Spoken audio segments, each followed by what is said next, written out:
نبی کریم صلی اللہ تعالیٰ علیہ وسلم کے کچھ صحابہ نے اس بات کو محسوس فرمایا کہ نبی کریم علیہ الصلاۃ والسلام کے اخراجات بہت زیادہ ہیں، کثیر تعداد میں مہمانوں کا آنا جانا رہتا ہے، بہت سارے لوگوں کی مہمان نوازی اللہ کے محبوب کے ذمہ کرم پر ہے، اور اس کے برعکس صورتحال یہ ہے کہ سرکار کے بظاہر جو آمدن کے ذرائع ہیں وہ بہت کم ہیں۔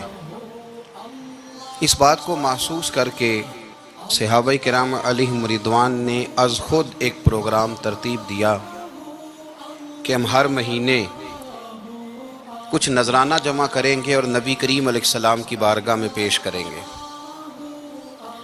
اور عرض گزار ہوں گے کہ یا رسول اللہ صلی اللہ علیہ وسلم، آپ نے جو ہم پر احسانات کیے ہیں ان کا بدلہ تو نہیں چکا سکتے، پر چلو یہ تھوڑی سی خدمت ہے اگر ہماری قبول ہو جائے۔ صحابہ نے جب وہ نذرانہ جمع کیا تو اب ماحول یہ بنا کہ جمع تو کر لیا ہے تو اتنی جرت کون کرے گا کہ سرکار کی بارگاہ میں جا کے عرض کرے۔ طے یہ پایا کہ حضور علیہ السلام کے چچا محترم حضرت عباس رضی اللہ تعالیٰ عنہ سے یہ گزارش کی جائے کہ وہ عرض کریں کہ یا رسول اللہ صلی اللہ علیہ وسلم، ہم سے یہ نذرانہ قبول کر لیا جائے، تاکہ آپ کے جو روزمرہ کے معاملات ہیں، جو گھر کے اخراجات ہیں، وہ اس کے ذریعے سے کچھ نہ کچھ ہماری خدمت اس میں شامل ہو جائے۔ حبیب لبیب سید عالم صلی اللہ علیہ وسلم کی عالی مرتبت خدمت میں حضرت عباس نے جب وہ نذرانہ پیش کیا اور صحابہ کرام علیہم رضوان کی اس خواہش کا اظہار کیا، اور بڑے درد مندانہ انداز میں عرض کیا کہ یا رسول اللہ، آپ کا وہ کاشانہ نور ہے کہ جو بھی آتا ہے وہ جھولی بھر کے ہی جاتا ہے، ہر ایک کو ملتا ہے، لیکن یا رسول اللہ ظاہراً کوئی ذرائع ہمیں نظر نہیں آتے، دل کرتا ہے کہ ہم خالصتاً آپ کی کچھ خدمت کر سکیں۔ تو حضور کچھ جواب دینے ہی والے تھے کہ اللہ تعالیٰ نے قرآن مجید نازل فرما دیا۔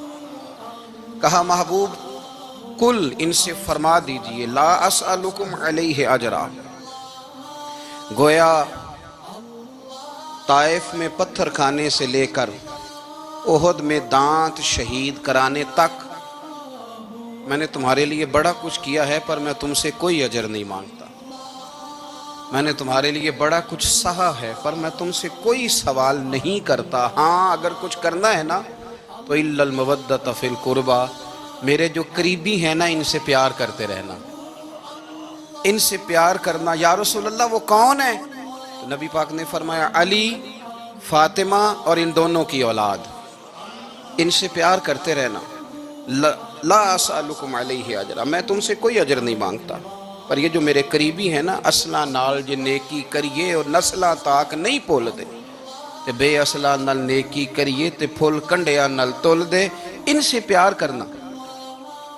میرے رسول کریم علیہ السلام نے نا اپنی اہل بیت کو ہمارے لیے نمونہ بنا کے چھوڑا ہے۔ ان کی محبت ضروریات دین کا حصہ ہے۔ ایک شخص بالغ ہونے سے لے کر انتقال تک کوئی نماز قضا نہ کرے، ہر سال زکوٰۃ دے اور ہر سال حج کرے، حقوق العباد کا ایک ذرہ بھی ضائع نہ کرے، لیکن مر جائے اہل بیت کے بغض پر، وہ جنت میں نہیں جائے گا، وہ جہنم میں جائے گا۔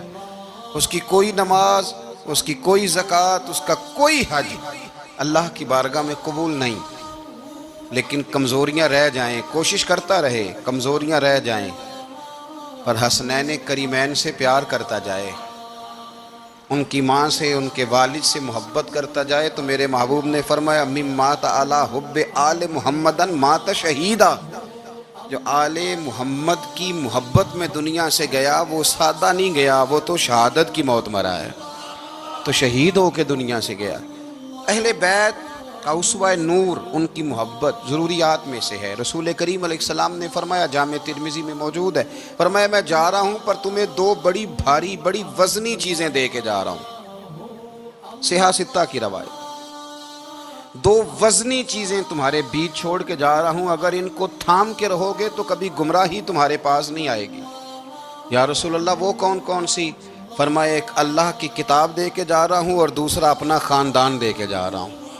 اگر اہل بیت نبوت کو تھامے رہو گے، ہمارے بزرگوں نے لکھا ہے کہ یہ جو حضور نے کتاب اللہ اور پھر اپنی اہل بیت کا تذکرہ فرمایا، تو اس کا مطلب یہ ہے کہ تھیوری دیکھنی ہوئی تو قرآن دیکھنا، اور پریکٹیکل دیکھنا ہوا تو علی اور فاطمہ کو دیکھنا، حسن اور حسین کو دیکھنا، ان کو دیکھنا۔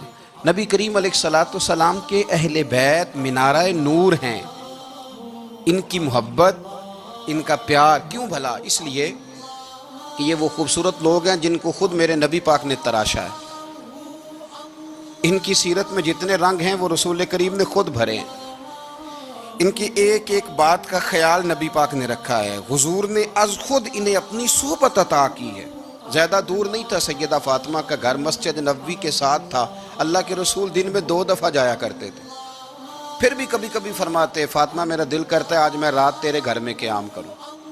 تو سیدہ فاطمہ الزہرا فرماتی ہیں کہ آمنہ کے لال اس طرح بھی میرے گھر میں قیام کرتے تھے کہ حضور چارپائی پہ لیٹتے تھے تو ایک کندھے پہ امام حسن کا سر ہوتا تھا اور دوسرے پہ امام حسین کا سر اقدس ہوتا تھا، اور فرماتی ہیں رات کو کبھی حسنین کریمین دودھ مانگتے تو میں اٹھتی دودھ دینے کے لیے، تو حضور فرماتے لیٹ جاؤ آج میرے ساتھ سوئے ہیں تو دودھ بھی میں ہی پلاؤں گا۔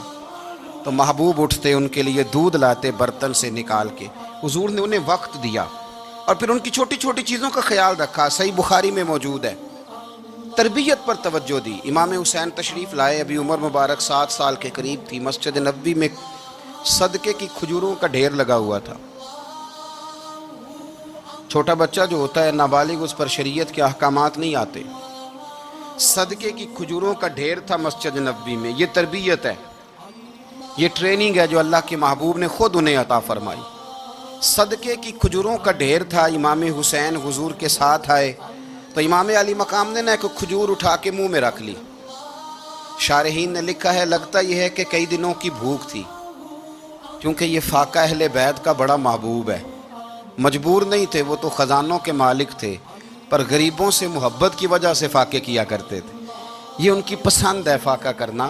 تو ایک کھجور امام علی مقام نے رکھ لی تو اللہ کے رسول نے گلے میں انگلی ڈال کے نکال دی۔ فرمایا حسین یہ صدقہ ہے، یہ میری اہل بیت کے لیے درست نہیں ہے۔ حضور نے خود تربیت کی، اور پھر سیدہ فاطمہ الزہرا نے اپنے بچوں کو تراشا، ان پر محنت کی۔ میں اکثر گزارش کرتا ہوں دوستوں سے، میں کہتا ہوں کربلا کا واقعہ کوئی حادثاتی نہیں ہے، اس کے پیچھے پوری ایک لاجک ہے، اس کے پیچھے پورا ایک فلسفہ ہے۔ ایسے ہی کوئی آدمی 3 دن بھوکا پیاسا رہ سکتا ہے؟ کسی آدمی کو صبح اس نے کھانا کھایا اور شام تک کھانا نہ ملے تو ٹانگیں کانپتی ہیں۔ رمضان المبارک میں عبادت کی نیت سے روزہ رکھنے والے بھی شام کو بڑے پریشان ہو جاتے، اور مسلسل 3 دن کھانا نہ کھایا جائے اور پانی نہ پیا جائے، اور حال یہ ہے کہ وہی آدمی تلوار لے کے میدان میں نکلے اور اس کی حالت یہ ہو کہ لوگ اس کے آگے دوڑنا شروع کر دیں، ہزاروں کی فوجیں تاب نہ لا سکیں۔ علی کا گھر بھی وہ گھر ہے کہ جس گھر کا ہر ایک بچہ جسے دیکھو وہی شیر خدا معلوم ہوتا ہے۔ یہ کوئی آسان ہے؟ اس کے پیچھے پوری ایک اس کے پیچھے فلسفہ ہے۔ امام راضی کی تفسیر کبیر دیکھیے گا، امام راضی کہتے ہیں کہ سیدہ فاطمہ الزہرا رضی اللہ تعالی عنہ کے دونوں شہزادے حسنین کریمین بیمار ہو گئے تو سیدہ نے منت مانگی کہ بچوں کو شفا ہوگی تو 3 روزے رکھوں گی۔ شفا ہو گئی، روزے بھی رکھ لیے۔ اور جب مولا علی شیر خدا روزہ رکھنے کے لیے بیدار ہوئے، سیدہ فاطمہ الزہرا بیدار ہوئیں تو امام حسن اور حسین بھی اٹھ گئے۔ 7-8 سال کی عمر، اماں جی ہم نے بھی رکھنا ہے۔ صبح کھجور اور دودھ سے روزہ رکھ لیا گیا۔ عین افطاری کے وقت مولا علی کہتے ہیں فاقے چل رہے تھے، کہیں سے میں جوں لایا تھوڑے سے، سیدہ فاطمہ الزہرا نے پیس کر روٹیاں پکائیں۔ وہ وقت جو بڑا مشکل ہوتا ہے افطار کا، کہتے ہیں اس وقت جب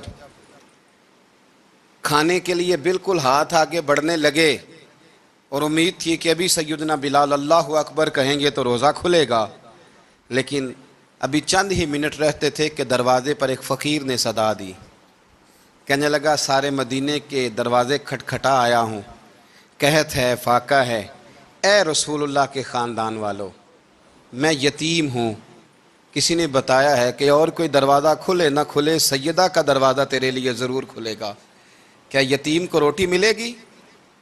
تو حضرت مولا علی نے بچوں کی طرف دیکھا ہی تھا کہ امام حسن ساری روٹیاں جا کے دروازے پہ دے آئے، کھجور اور پانی سے افطار ہو گیا۔ صبح پھر کھجور اور دودھ سے روزہ رکھا۔ امام راضی کہتے ہیں عین وہ وقت جب افطار کا ٹائم آیا تو پھر دروازے پہ کسی نے صدا دی، کہا رسول اللہ کے خاندان والوں میں مسکین ہوں، رات سے روٹی کھائی ہے، نہ صبح کھا سکا نہ دوپہر، کسی نے بتایا ہے کہ اس دروازے سے خالی کوئی نہیں جاتا۔ امام حسن نے پھر سارا لنگر اٹھایا اور پھر جا کے دے دیا۔ تیسرا دن پھر ہوا۔ مجھے لگتا ہے کہ جب افطار کا ٹائم آیا ہوگا نا تو یہ خود ہی سارے دروازے پہ دیکھتے ہوں گے، یہ کوئی آیا نہیں لینے والا ابھی تک۔ لگتا ہے کہ نظریں دروازے پہ تھیں۔ عین افطار کے وقت 3 روٹیاں جب جاؤں کی پک کے آئی تو ایک بھکاری نے صدا دی، کہنے لگا میں قیدی ہوں، آج ہی قید سے رہائی ملی ہے، پہلے دن کسی کے دروازے پہ صدا دی ہے روٹی ملے گی۔ امام حسن وہ کھانا دے کے واپس لوٹے، کھجور اور پانی سے افطار ہوا، اور جیسے ہی مسجد نبوی میں تینوں باپ بیٹا نماز پڑھنے گئے تو مولا علی کہتے مجھے بتانا نہیں پڑا، رسول کریم نے میری طرف دیکھ کے فرمایا علی تیرا، فاطمہ کا، حسن اور حسین کا 3 دن والا عمل خدا کو بھی بڑا پسند آیا ہے اور محمد مصطفیٰ کو بھی بڑا پسند آیا، وہ بڑا پسندیدہ عمل۔ میں کہتا ہوں کہ حضرت فاطمہ نے نا ان کی تربیت پہلے ہی کر دی تھی، 3 دن بغیر افطار کے روزہ رکھنے کی، وہ ٹریننگ گھر سے ہو چکی تھی۔ اب میدان کربلا میں 3 دن بھوکا پیاسا رہنا ان کے لیے مشکل نہیں تھا، وہ تو ان بچوں کے لیے مشکل ہوتا ہے جو کھانا دیر سے پکنے سے برتن توڑنے شروع کر دیتے ہیں۔ وہ بچے بلیک میل ہوتے ہیں جن کو ایک وقت ان کے پسند کا کھانا نہ ملے تو وہ گھر میں جو ہے وہ ادھم شروع کر دیتے ہیں، جن کی ماں نے عادت ڈالی ہو کہ بیٹا 3 دن بھوکے پیاسا رہنا ہوا تو رہ لینا، لیکن کسی بھی باطل کے ساتھ کمپرومائز نہ کرنا، ان کے لیے اتنا مشکل نہیں تھا۔ تو ان کی تربیت ہوئی، ان کی ٹریننگ ہوئی، پھر اللہ نے ان کی سیرت میں رنگ بھرے، ان کے کردار میں حسن آیا، وقار آیا۔ حضرت امیر معاویہ رضی اللہ تعالیٰ عنہ نے ایک شخص کو بھیجا مدینہ منورہ شام سے، تو اس نے کہا میں نے امام حسین سے ملنا ہے، تعارف کیا ہے؟ جناب امیر معاویہ فرمانے لگے مسجد نبوی میں جانا جس کے گرد لوگ سب سے زیادہ ادب سے بیٹھے ہوں اور جس کی باتیں سب سے زیادہ میٹھی ہوں اور جس کی نظریں سب سے زیادہ جھکی ہوں اور جس کے چہرے پر تمہیں سب سے زیادہ وقار نظر آئے وہی علی کے بیٹے حسین ہوں گے۔ جو سب سے زیادہ تمہیں وہاں ماحول کے اندر جو شخص نظر آئے، پوچھنے کی ضرورت نہیں پڑے گی، وہ شخص کہتا میں مدینے آیا تو میں نے واقعی ایک شخص کو دیکھا، شہد کے گرد مکھیوں کا اتنا ہجوم نہیں ہوتا جتنا امام حسین کے گرد رسول اللہ کے غلاموں کا ہجوم تھا، لیکن نظریں جھکی ہوئی، باتیں میٹھی، لہجہ گداز لفظوں میں رانائی، اور لوگ کئی باتیں پوچھتے تو علی کے صاحبزادے ایک آدھ جملہ بولتے تو لگتا یہ کہ وہ جملہ سیدھا دل میں اترتا چلا جاتا ہے۔ امام علی مقام کے کردار میں نا کچھ باتیں بڑی زیادہ تھیں، بہت زیادہ تھیں، بڑا حسن تھا۔ ایک بات تو یہ تھی امام حسین رضی اللہ تعالیٰ عنہ کا علم و فضل بڑا کمال کا تھا۔ ایک دفعہ صحابہ میں مسئلہ بن گیا کہ بچہ پیدا ہوتا ہے تو اس کا وظیفہ کیسے لگانا ہے۔ امام حسین کا علم و فضل بتا رہا ہوں، علم و فضل، تو بات بڑی پیچیدہ ہو گئی۔ حضرت عبداللہ ابن زبیر کے پاس لوگ آئے، کہنے لگے کہ آپ بڑے صاحب علم و فضل ہیں، آپ نے حضور علیہ الصلوۃ والسلام کے ساتھ وقت گزارا ہے، تو مسئلے کو حل کریں کہ بچہ پیدا ہونے کے بعد حکومت اگر وظیفہ لگائے گی تو کب لگائے گی۔ جب بحث طول پکڑ گئی، مسئلہ حل نہیں ہوتا تھا، تو حضرت عبداللہ ابن زبیر کہنے لگے ہم سے نہیں حل ہوگا، ایک بندہ ہے جس کے سینے میں رسول اللہ صلی اللہ تعالیٰ علیہ وسلم کے نور نبوت کا فیضان ہے، وہ یہ مسئلہ حل کریں گے۔ تو کہا وہ کون سے؟ آپ فرمانے لگے جب ہم سے مسائل حل نہیں ہوتے تو ہم ان کے علم سے فائدہ اٹھاتے ہیں۔ کہا کون ہے؟ کہا جناب امام حسین۔ تو لوگ حضرت امام حسین کے پاس گئے، کہا حضرت یہ ایک مسئلہ الجھ گیا ہے کہ بچہ پیدا ہو تو وظیفہ کب لگانا ہے؟ فرمایا الجھنے والی بات ہی کوئی نہیں، پیدا ہونے کے بعد جب وہ پہلی دفعہ آواز نکالے تو اس کا وظیفہ لگا دو۔ اس کا مطلب یہ ہے کہ وہ دنیا میں آ گیا ہے، اس نے اپنے آنے کا اظہار کر دیا ہے، اعلان کر دیا ہے، اب اس کا وظیفہ لگا دو۔ تو اس پر پھر صحابہ کا اتفاق ہو گیا۔ امام حسین کے علم سے، فضل سے لوگ فیض اٹھاتے تھے۔ پھر اس کے ساتھ ساتھ امام حسین کا ذوق عبادت بڑا شاندار تھا، بڑا زبردست ذوق۔ علامہ جوزی نے لکھا ہے وکان الحسین رضی اللہ تعالی عنہ فاضلا کثیر الصوم والصلاۃ والحج والصدقۃ وافعال الخیر جمیعا۔ آپ فرماتے ہیں کہ امام حسین زیادہ نمازیں پڑھنے والے تھے، کثرت سے سجدے کرنے والے، کثرت سے روزے رکھنے والے، زیادہ حج کرنے والے، اور امام حسین صدقہ دینے والے اور نیکی کے کاموں میں شدت کرنے والے تھے۔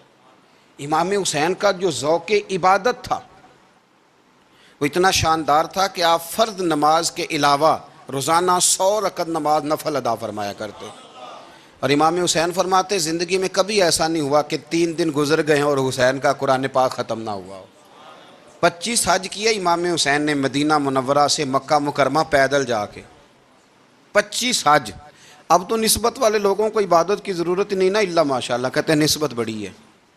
بھئی جن کی نسبت اتنی خاص تھی کہ حضور نے فرمایا یہ فاطمہ کے نہیں میرے بیٹے ہیں، ان کا تو حال یہ ہے کہ فرض کے علاوہ 100 نفل، 3 دن سے پہلے ختم قرآن پاک، 25 حج فرمائے، تو وہ کس نسبت کی بات کرتا ہے؟ یہ نسبتیں تو ہیں جو انسان کو عبادت کے قریب کرتی ہیں۔ لوگوں نے معیار ہی بدل دیا ہے۔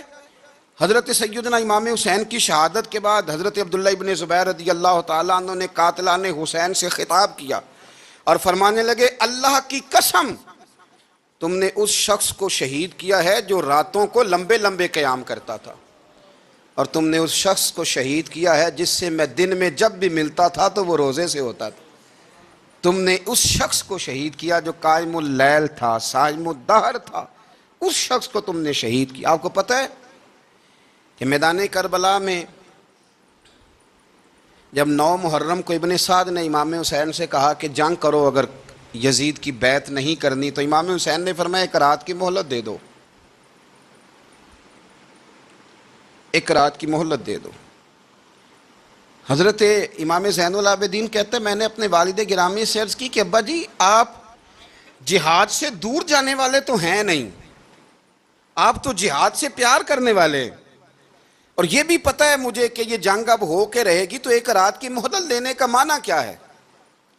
بھئی کل بھی لڑنا ہے اور رات بھی لڑنا ہے، تو ابا جی 1 رات کی مہلت۔ تو سیدنا امام حسین رضی اللہ تعالیٰ عنہ فرمانے لگے بیٹا رات کی مہلت اس لیے لی ہے کہ میں آج رات کھل کے اپنے رب کی عبادت کر لوں، میں استغفار کر لوں، میں لمبے سجدے کروں۔ اور کہا زین العابدین تو جانتا ہے نا کہ مجھے نماز سے، تلاوت سے، دعا سے اور استغفار سے بڑا پیار ہے۔ نماز سے مجھے پیار ہے، دعا سے مجھے پیار ہے، استغفار سے مجھے پیار ہے۔ فرمایا بیٹا میں نے اس لیے نہیں کہ میں چاہتا ہوں 1 رات اور دنیا میں رہوں۔ تو امام زین العابدین فرماتے ہیں امام علی مقام نے سجدے پہلے بھی بڑے کیے، پر 9-10 کی درمیانی رات جو ان کے سجدے تھے وہ میں نے کبھی نہیں دیکھے۔ فرماتے ہیں تیمم کے ساتھ وہ رات کی جو عبادتوں کا رنگ تھا وہ میں نے کبھی نہیں دیکھا۔ امام علی مقام کا عبادت کا ذوق تھا، شوق تھا، لذت تھی۔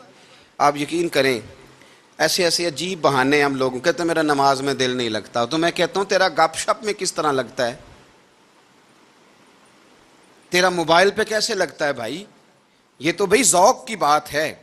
امام حسین کہتے ہیں مجھے قرآن پاک سے پیار ہے، مجھے تلاوت سے پیار ہے، مجھے دعا سے پیار ہے، مجھے استغفار سے پیار۔ بھائی جس کو جس چیز سے پیار ہوگا دل لگ جائے گا۔ ہم نے کبھی پیار کیا ہی نہیں اس سے، جن چیزوں سے پیار ہے وہاں دل لگ جاتا ہے۔ یہ ایک بہانہ ہے، ورنہ کثرت سے عبادت کرنا، ذوق پیدا کرنا، یہ تو اہل اللہ کا طریقہ ہے۔ والذین یبیتون لربہم سجدا وقیاما، رب کے بندوں کی علامت یہ ہے کہ وہ راتیں سجدے اور قیام میں گزار دیتے ہیں۔ تو امام حسین کی سیرت کا کمال ہے کہ ذوق عبادت رکھتے تھے۔ دوسری بات جو امام علی مقام کی سیرت میں بڑی شاندار ہے وہ یہ ہے کہ سخی بڑے تھے۔ ایک قول سنانا ہے آپ کو امام حسین کا، اور خواہش میری یہ ہے کہ میرے حاضرین اور ناظرین اس قول کو رٹا لگا کے یاد کریں، اس قول کو انشاءاللہ۔ یہ قول جو امام حسین کا ہے نا جی، یہ جس دن مجھے ملا تھا نا تو میں نے بھی رٹا لگا کے یاد کیا تھا، اور میرے پاس جتنی ڈائریاں ہیں شاید میں نے سب میں لکھا ہے۔ امام علی مقام رضی اللہ تعالیٰ عنہ فرماتے تھے اللہ کی رضا کے لیے کسی شخص کی ایک حاجت پوری کر دینا ایک مہینہ مسجد میں اعتکاف کرنے سے زیادہ درجہ رکھتا ہے۔ ایک بندے کی ایک حاجت پوری کر دینا ایک مہینہ پورا مسجد میں اعتکاف کرنے سے زیادہ درجہ رکھتا ہے۔ خدا کے بندے تو ہیں ہزاروں اور بنوں میں پھرتے ہیں مارے مارے، میں اس کا بندہ بنوں گا جس کو خدا کے بندوں سے پیار ہوگا۔ کسی بندے کی ایک حاجت پوری کرنا ایک مہینہ اعتکاف میں بیٹھنے سے زیادہ افضل ہے۔ اسی لیے تو میرے حبیب کریم علیہ السلام نے فرمایا تو رب کے بندوں کی حاجتیں پوری کرنے میں لگ جا، رب تیری حاجتیں پوری فرما دے گا۔ تو امام علی مقام فرماتے تھے ایک حاجت کسی کی پوری کرو۔ حضرت جناب سیدہ زینب بنت ابی رافع کہتی ہیں کہ سیدہ فاطمہ الزہرا ایک دن اپنے دونوں شہزادوں کو لے کے، جب حضور کی طبیعت مبارک بظاہر علیل تھی جس میں حضور کا وصال ہوا، دونوں شہزادے لے کے سیدہ فاطمہ نبی کریم کی بارگاہ میں گئیں، کہنے لگی یا رسول اللہ میرے بچوں کو کچھ دیجئے سیدہ پاک۔ تو حضور اٹھ کے بیٹھ گئے، اس کندھے سے امام حسن کو لگایا اور اس سے امام حسین کو لگایا اور فرمایا فاطمہ یہ جو میرا حسن ہے نا اس کو میں اپنی ہیبت اور سرداری دیتا ہوں، اور فرمایا یہ جو میرا حسین ہے نا حسین کو میں اپنی جرت اور سخاوت دیتا ہوں، میرا حسین جرت مند ہوگا اور سخی ہوگا۔ داتا گانج بخش علی حجویری، امام الاولیاء، سید الاصفیاء، داتا صاحب کشف المعجوب میں فرماتے ہیں ایک دن نا امام حسین کے پاس ایک شخص آیا بڑی دور سے کچھ مانگنے کا، حضور کچھ دیجئے۔ وہ شخص کہتا ہے کہ میرا ظرف یہ تھا کہ 4-5 دینار ملیں گے۔ تو امام حسین فرمانے لگے تھوڑی دیر بیٹھ جا، رزق آ رہا ہے۔ تو امام حسین کو حکومت وقت کی طرف سے نا 5 تھیلیاں ملی جس میں ایک تھیلی میں 500 اشرفیاں تھیں، 5 تھیلیاں آئیں، لیکن اس کو آنے میں نا ذرا دیر ہو گئی۔ وہ 5 تھیلیاں جب آئی نا تو امام حسین اس کی طرف 5 تھیلیاں بڑھا کے نا، ذرا دیکھنا میری طرف غور سے، 5 تھیلیاں بڑھا کے نا تو فرمانے لگے میاں جتنا تجھے انتظار کرایا نا اتنی ہم تیری حاجت پوری نہیں کر سکے۔ تو یہ نہ محسوس کرنا کہ حسین کے دروازے پہ بیٹھا بھی رہا ہوں تو ملا کیا ہے، یہ نہ محسوس کرنا۔ وہ شخص کہتا ہے جب میں نے وہ تھیلیاں کھولی اور پھر میری نظر امام حسین پہ پڑی تو میرے اندر سے آواز آئی اگر حسین ابن علی اتنے سخی ہیں تو محمد عربی کتنے سخی ہوں۔ اگر یہ معیار ان کا ہے، ان کا یہ معیار ہے، اور خود بھیک دیں خود ہی کہیں منگتے کا بھلا ہو، خود کہنے لگے جتنا انتظار کرایا ہے اتنی تیری مدد کر سکے۔ یہ سخاوت کا معیار تھا، یہ طریقہ تھا۔ ایک دفعہ سیدنا امام حسین رضی اللہ تعالیٰ عنہ کے گھر کے اندر نا 5000 دینار آئے، مسجد میں تھے، آپ کو 5000 دینار ملے تو امام زین العابدین کہتے ہیں کہ مسجد سے لے کر گھر آنے تک امام حسین نے 5 کے 5000 اللہ کے رستے میں خیرات کر دیے۔ فرماتے میں نے کہا ابا جی 5 دینار کی گھر میں ضرورت تھی، مالاں والے سخی نہیں ہوندے تے سخیاں کل مال نہیں ہوندا، ایتھے اوتھے دوویں جہانی سخی کنگال نہیں ہوندا۔ کہا ابا جی 5 دینار کی گھر میں ضرورت تھی، تو کہتے ہیں مجھے فرمانے لگے بیٹا یہ جن کو میں نے دیا ہے نا یہ گھر کے لیے ہی دیا ہے، یہ گھر کے لیے ہی دیا ہے، جن کو دیا ہے تمہارا کیا خیال ہے یہ باہر خرچ ہوا ہے، یہ گھر کے لیے ہی ہے۔ اس لیے کہ جب انسان دوسروں پر شفقت کرتا ہے تو اللہ اس کے گھر پہ رحمت فرماتا ہے۔ امام حسین کے مزاج میں پہلی بات میں نے ذوق عبادت کی عرض کی، دوسری بات عرض کر رہا ہوں کہ سخاوت۔ حضرت اسامہ بن زید بڑے پیارے ہیں میرے نبی کریم کے، بڑے پیارے۔ حضرت اسامہ بن زید کے بارے میں سیدہ عائشہ صدیقہ فرماتی ہیں ان کے ناک سے اگر رینٹھ نکلتی تھی تو اللہ کے رسول اپنے دستے مبارک سے صاف کر دیتے تھے، اور سرکار فرماتے تھے کہ اگر اسامہ لڑکی ہوتا نا، ان کے غلام کے بیٹے تھے حضرت زید بن عمرو، اگر یہ لڑکی ہوتا میں اسے زیور پہناتا۔ بڑے پیارے تھے، لیکن جب ان کا آخری وقت آیا نا تو 60,000 دینار کا قرضہ تھا، رشتہ داروں سے کہا، دوستوں سے کہا، یاروں سے کہا، پر قرض ادا نہیں ہو رہا تھا۔ حضرت اسامہ بن زید کہتے ہیں بڑا پریشان تھا۔ جب حد ہو گئی نا تو حضرت اسامہ بن زید فرمانے لگے جاؤ کوئی حسین ابن علی کو خبر کرو، ان سے کہو میں نا غلام ہوں آپ کے نانا کا، اور مقروض دنیا سے چلا گیا تو کیا بنے گا۔ امام حسین کو خبر ملی تو دوڑے آئے۔ لاجپال اس پیر کو نہیں کہتے جو تگڑا نذرانہ لے کے تو ماتھا چوم لے، لاجپال تو اس کو کہتے ہیں کہ جب ضرورت پڑے تو وہ سر پہ موجود ہو۔ حضرت سیدنا امام حسین تشریف لائے تو جناب اسامہ بن زید رو پڑے، کہنے لگے حضور میں نے نا غلامی کی ہے آپ کے نانا کی، اور اس غلامی پہ ناز ہے، اب 60,000 دینار کا قرضہ لے کے دنیا سے جاؤں گا تو میری قبر پہ بوجھ رہے گا۔ امام حسین خادم کو بھی کہہ سکتے تھے جاؤ گھر پیسے پڑے ہیں لے آؤ، امام حسین خود گئے، چادر روڑ کے تو اس کی اوٹ میں بکل میں 60,000 دینار چھپا کے لائے اور جناب اسامہ بن زید کے سامنے رکھ کے کہنے لگے اسامہ یار پیسے رات کو ہی آئے تھے، میں سوچ رہا تھا مجھے تو ضرورت نہیں، اللہ نے کس کا نصیب میرے گھر میں بھیج دیا ہے، مجھے تو حاجت ہی نہیں تھی، اب پتہ چلا پیسے تیرے تھے، اللہ نے حسین کی ڈیوٹی لگائی ہے کہ جا کے دے آ۔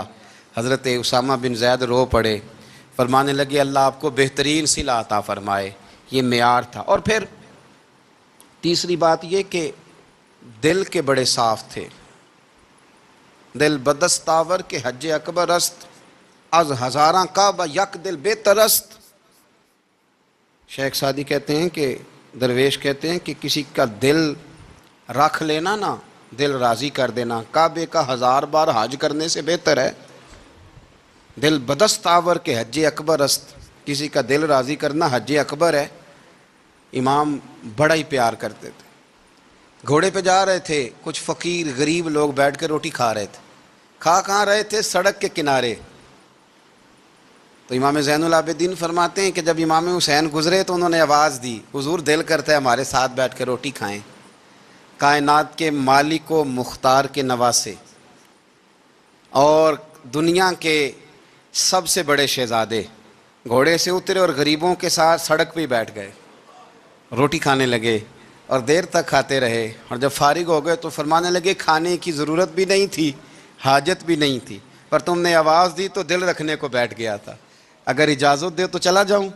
یہ مزاج تھا، یہ طبیعت تھی۔ آپ کے ایک بھائی ہیں چھوٹے، حضرت محمد بن حنفیہ نام ہے، حضرت مولا علی شیر خدا رضی اللہ تعالیٰ عنہ کی دوسری بیوی سے۔ ایک دن حضرت امام حسین ان کے گھر میں بیٹھے تھے تو کسی بات میں نا اختلاف رائے ہو گیا، تو امام علی مقام ناراض ہو گئے، فرمایا آج کے بعد تیرے گھر نہیں آؤں گا، رومال اٹھایا چلے گئے۔ لوگوں نے حضرت محمد بن حنفیہ رضی اللہ تعالیٰ عنہ سے کہا حسین تو ناراض ہو گئے، کبھی نہیں آئیں گے۔ آپ فرمانے لگے بھائی تمہارا ہے کہ میرا؟ جی بھائی تو آپ کے ہیں۔ فرمایا اگر کہو تو چند منٹوں میں حسین واپس آئے۔ جناب ناراضگی ہو گئی ہے۔ فرمایا ناراضگی ہوئی ہے پر میں اس کے دل کی نرمی کو تو جانتا ہوں نا، اس کے مزاج کے اندر جو محبت ہے اس سے تو ابھی آئے۔ کہ جناب وہ کیسے؟ فرمانے لگے دیکھنا ذرا۔ تو امام حسین نے خط لکھا، حضرت محمد بن حنفیہ نے رکا لکھا، کہنے لگے حسین میرے باپ کا نام بھی علی ہے اور آپ کے باپ کا نام بھی علی ہے، پر ایک فضیلت ایسی ہے جس میں آپ کا مقابلہ نہیں کر سکتا، وہ یہ ہے کہ آپ سیدہ فاطمہ تو زہرا کے لال ہیں، آپ محمد مصطفیٰ علیہ السلام کے نواسے ہیں۔ کہنے لگے بھائی جان آپ نے نانا جان کی وہ حدیث تو سنی ہوگی کہ دو لوگ ناراض ہو جائیں تو جو صلح پہلے کرے جنت میں پہلے جائے گا۔ فرمانے لگے دل میرا کر رہا تھا کہ پہلے صلح کر لوں، لیکن پھر بڑے بھائی کو پشت کروں گا جنت میں جاتے ہوئے، یہ بھی تو بے ادبی ہے نا۔ اب خط میں نے لکھ دیا ہے، آپ کا جو ارادہ ہو۔ امام حسین نے خط پڑھا تو آنکھوں میں آنسو آ گئے، پھر سے رومال اٹھایا۔ بچے پوچھنے لگے کہاں جا رہے ہیں؟ کہا بھائی کے گھر جا رہا ہوں۔ کہا آپ تو ناراض تھے؟ فرمایا تھا ناراض پر ہے تو میرا بھائی نا، ہو گئی بات ختم۔ بڑی دل میں نرمی، طبیعت میں سوز، لہجے میں گداز، لیکن اس کے ساتھ ساتھ امام حسین رضی اللہ تعالیٰ عنہ کا جذبہ جہاد، امام حسین کی استقامت۔ آج لوگ ادھر ہوتے ہیں جس طرف ہوا کا رخ ہوتا ہے، آج لوگوں کی سوچوں کا زاویہ یہ ہے کہ جدھر رش زیادہ ہوگا ہم بھی ادھر جائیں گے۔ ہم یہ نہیں دیکھتے حق کس طرف ہے، ہم یہ دیکھتے ہیں رش کس طرف ہے۔ امام حسین رضی اللہ تعالیٰ عنہ نے رش نہیں دیکھا، حق دیکھا۔ امام حسین رضی اللہ تعالیٰ عنہ استقامت کے وہ پہاڑ ہیں، معمولی آدمی نہیں تھے۔ فرزق شاعر کہتا ہے کہ میں نے امام حسین سے کہا تھا، میں نے کہا لوگوں کی تلواریں یزید کے ساتھ ہیں پر دل آپ کے ساتھ ہیں، دل آپ کے ساتھ ہیں۔ امام حسین رضی اللہ تعالیٰ عنہ نے زمانے کے حالات نہیں دیکھے، حق اور سچ دیکھا۔ جتنی چیزیں انسان کو کمزور کر سکتی ہیں وہ ساری امام حسین پہ طاری کی گئیں، جتنی چیزیں۔ وطن چھوڑنا کتنا کو مشکل ہوتا ہے، شالا پردیسی کوئی بھی نہ تھی وے تے ککھ جنہ تو پارے۔ حضرت سلطان باؤ فرماتے ہیں بچو، پردیسی ہونا کوئی آسان ہے؟ جس آدمی کا کسی چھوٹے سے گاؤں میں بھی مکان ہو، چھوڑنا پڑ جائے تو روٹا ہے۔ تو مجھے بتاؤ جس نے اپنا سارا بچپن مدینے میں گزارا ہو، آج جو ایک ہفتہ مدینے رہ کے آتے ہیں ان سے واپس نکلنا مشکل ہوتا ہے۔ لیکن امام حسین حق کا رستہ تھا، وطن کی قربانی دی، اور معمولی وطن نہیں، مدینے جیسا وطن۔ اور جب کھڑے تھے نا امام حسین رضی اللہ تعالیٰ عنہ رجب میں نکل رہے تھے مدینے سے، تو کوئی شاعر کہتا ہے دور کھڑے ہو کے انہوں نے گویا کہا تھا، آقا تیرے کرم کے خزینے کی خیر ہو، میں جا رہا ہوں تیرے مدینے کی خیر ہو۔ امام حسین نے وطن چھوڑا، کوئی لغزش نہیں پیروں میں، کوئی نہیں۔ شہزادوں والی زندگی تھی، مسجد نبوی کے امام تھے، نبی کریم علیہ السلام کے روضہ اطہر پر تشریف رکھتے تھے، زمانہ حیا کرتا تھا، شان و شوکت تھی، پر حق کے لیے چھوڑا، نکل کر خانقاہوں سے ادا کر رسم شبیری۔ اور پھر بڑا مشکل ہوتا ہے، جس شخص کے ساتھ بچے اور عورتیں ہوں وہ تو یہ کہہ کے لڑائی سے جان چھڑاتا ہے کہ میرے ساتھ فیملی ہے، نہ ہوتی تو تجھے بتاتا۔ پر امام حسین کو اولاد بھی کمزور نہیں کر سکی، عورتوں کا ساتھ ہونا کمزور نہیں کر سکا۔ پھر امام علی بھوک کتنا مشکل کام ہے۔ آج لوگ کہہ نہیں دیتے کہ میں تو اس لیے گناہ کرتا ہوں کہ رشوت اس لیے لے لیتا ہوں کہ بچے چھوٹے ہیں۔ 10 دنوں کی کم و بیش سفر، 3 دنوں کی بھوک اور پیاس، پر حق کے رستے میں امام حسین کو کوئی چیز کمزور نہیں کر سکی۔ اور پھر وہ جتنی باتیں لوگ کہہ سکتے تھے وہ ساری کہیں گئیں، ساری۔ اور آ کے عرض کرنے لگا حضور یہ کوئی معمولی دشمن نہیں، یہ وہ ظالم ہیں جو لاشوں پہ بھی گھوڑے دوڑا دیتے ہیں۔ تو امام علی مقام فرمانے لگے جو شہادت کا جذبہ لے کے نکلے وہ پھر انجام نہیں دیکھا کرتا۔ وہ انجام، وہ جتنی چیزیں جو استقامت کے رستے میں آ سکتی ہیں وہ ساری چیزیں رستے میں آئیں، پر امام علی مقام نے کسی چیز کی پرواہ نہیں کی۔ آج کا مسئلہ یہ ہے کہ آج لوگوں میں استقامت نہیں ہے، رات کو کچھ ہوتے ہیں، سویرے کچھ ہوتے ہیں، دوپہر کو کچھ ہوتے ہیں، شام کو کچھ ہوتے ہیں۔ ہمارا کل انداز تکلم کچھ اور ہوتا ہے، صبح کچھ اور ہوتا ہے۔ امام علی مقام میدان میں رہے، ایک میت گھر میں ہو جائے تو کئی دنوں تک آنکھ کھلتی نہیں، ہوش رہتا نہیں۔ سب سے زیادہ مصائب امام حسین نے دیکھے، سب سے زیادہ، اور گھوڑے پر بیٹھنے سے پہلے پہلے ساری تکلیفیں آپ دیکھ چکے تھے۔ باپ کا جنازہ اٹھانا آسان ہوتا ہے، بیٹے کا جنازہ اٹھانا بڑا مشکل ہوتا ہے، پر امام حسین نے بیٹوں کے جنازے اٹھائے۔ حضرت علی اصغر کی لاش کو امام حسین نے اپنے دست مبارک سے دفن کیا، اور جناب علی اکبر کی میت کو جب آپ اٹھا کے لا رہے تھے تو سیدہ زینب فرماتی ہیں کہ مجھے یوں کبھی لگتا تھا حسین کا قد بڑا ہے اور کبھی لگتا تھا علی اکبر کا قد بڑا ہے۔ اور فرماتی ہیں کہ پھر حضرت قاسم بن حسن کو بھی وہ اٹھا کے لائے، اور جناب عباس کے وجود سے الگ ہونے والے بازو انہوں نے لا کے حضرت عباس کے وجود کے ساتھ بھی رکھے۔ انہوں نے یہ سارا منظر دیکھا، لیکن جب حسین ابن علی اپنی دفعہ گھوڑے پہ سوار ہوئے تو لگتا یہ تھا کہ ان سے زیادہ بہادر کوئی نہیں۔ ایک جملہ بھی یزیدی فوج کے سامنے امام حسین نے کمزور نہیں کہا، ایک جملہ بھی، ایک فقرہ بھی کچا نہیں بولا، کہیں بھی کوئی منت نہیں کی، کسی جگہ بھی ان کے پائے استقلال میں کوئی لغزش نہیں آئی۔ جب لوگوں کو پتہ چل جائے کہ اب سامنے موت ہی موت ہے، سوائے اس کے چارہ کچھ بھی نہیں، تو بہت سا جو رخصت اور اجازت تو دین بھی دیتا ہے، پر امام حسین کسی جگہ کسی رخصت پر عمل کرتے نظر نہیں آتے، ڈٹ کے بات کی، ڈٹ کے۔ اور پھر جب میدان میں نکلے، اللہ اکبر، تو ابن سعد کہنے لگا کہ اگر 2 کر کے، ایک کر کے جاؤ گے تو یہ 45,000 کا لشکر سارا حسین کاٹ ڈالے گا، یک بارگی حملہ کرو گے تو بات۔ اتنی استقامت، اتنا۔ آج تو لوگ ڈپریشن کے مریض ہیں، آج تو لوگ ٹینشن کے مریض ہیں، ہر دوسری بات میں لوگ کہتے ہیں وہ بڑا، پر کس بات سے؟ مطلب کیا آپ نے زندگی میں صرف جاب نہیں مل رہی، صرف بیماری آ گئی، صرف خرچہ نہیں گھر میں؟ میں بڑا کس بات کا ڈپریشن؟ امام حسین کی زندگی بتلاتی ہے کہ وہ لوگ بھی کوئی دنیا میں کمال حاصل کر سکتے ہیں جو چھوٹی چھوٹی بات پہ روتے ہیں. مال بھی ہے، جوانی بھی ہے، گھر بھی ہے، مکان بھی ہے، بچے بھی ہیں، عزت بھی ہے، صرف پیسے نہیں. اور انسان ہے کہ آنکھیں نہیں کھل رہی، وہ سمجھتا ہے میں کسی کام کا ہی، فقط پیسے نہیں بس.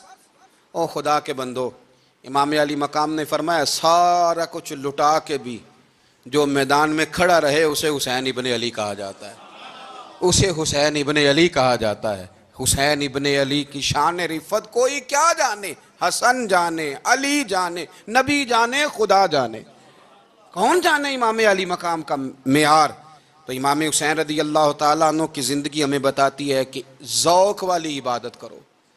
امام حسین کی زندگی ہمیں بتاتی ہے کہ جب تم سخاوت کرو تو پھر اپنی حیثیت سے بڑھ کر کرو. اور امام حسین کی زندگی ہمیں بتاتی ہے کہ دل میں کسی کے لیے کوئی بات نہ رکھو، صلح کرنے میں پہل کرو، محبتیں کرنے میں آگے بڑھو. اور امام حسین کی زندگی ہمیں بتلاتی ہے کہ جب دنیا میں تم نے کچھ کرنا ہے تو پھر ڈٹنا بھی سیکھو، پھر کھڑے ہونا بھی سیکھو. یہ نہ دیکھو کہ حالات، امام حسین نے ایک دن بھی حکومت نہیں کی، یزید نے 4.5 سال کی، لیکن قیامت تک دلوں پہ حکومت امام حسین کی رہے گی، امام حسین کی رہے گی، اس لیے کہ ان میں استقامت تھی. امام حسین کے ساتھ اس وقت 72 لوگ تھے، لیکن آج کائنات کا ذرہ ذرہ امام حسین کے ساتھ ہے. اس کا مطلب ہے وقت لگتا ہے، نظریہ غالب آ ہی جایا کرتا ہے. تو استقامت والی زندگی گزاریں.